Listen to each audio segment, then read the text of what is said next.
Jalen Waddle signs a massive deal. You now have two of the highest paid receivers in the league on the same team. And then the first thing you thought when the Miami Dolphins signed Jalen Waddle, outside of congratulations, Jalen Waddle, you earned a lot of money, and I'll never down a player for that. But I will talk about an organization's thought process when you sign him and you're like, what happens with Tua? Because that was what I thought immediately.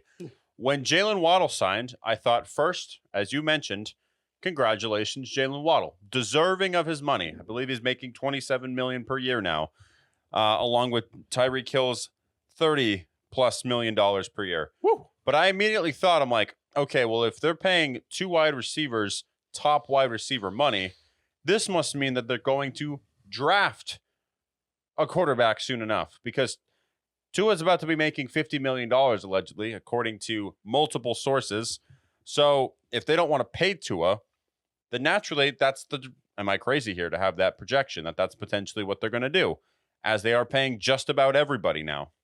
Yeah, I think the problem is they're going to try and find some way to pay Tua, and they're going to try and manipulate the salary cap somehow where they pay Tua and you make the contract work. But like, the idea of paying Tua $50 million and Tua, if I'm him, I go out there and try and get as much money as possible. But if I'm the Miami Dolphins, I'm like, this guy cannot play in the cold.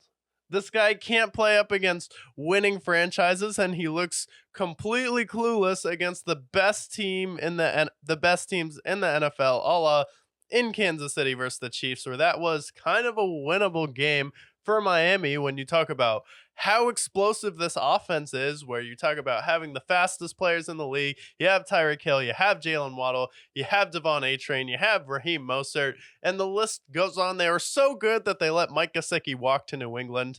And then after that, you're like, oh, wait, we can't use our weapons because Tua can't do anything in the cold, and you have people comparing him to Drew Brees, and I kind of get the comparison, but at the same time, it's like, when a guy hasn't won a playoff game, it's kind of hard for me to wrap my head around paying him that much money.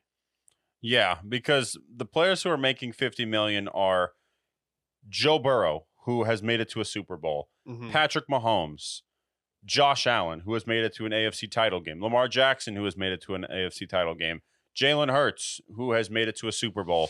Like, all these players have had playoff success. The only exception, I believe, is Justin Herbert, who hasn't quite had that success, but at least he has the potential to do so. Well, look at the But talent. for Tua, and also he's in LA, but also for Tua, not only has he played in the playoffs and played poorly in the playoffs, but each year you see him start out hot and then crumble down the stretch, whether he either falls apart because of his issues with injury, or the team just genuinely just lackluster the last stretch of the season. Yeah. Why would that be a person you put your faith in to pay $50 million to?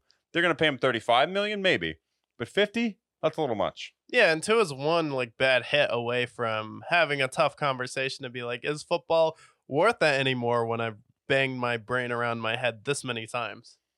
He had 3 concussions in 1 year. Yeah, I mean, which is definitely terrifying for a player. So for Tua, I think he's someone where it's like he's definitely replaceable, and someone will go out there and pay him that much money. I think the Broncos or the Saints would love to pay Tua not just $50 million, $60 million. So I could see either of those teams paying him, but it'll be interesting to see what the Dolphins do from here. Congratulations, Jalen Waddle, for getting paid. Hopefully you can stay healthy now that you have all the money to spend on excess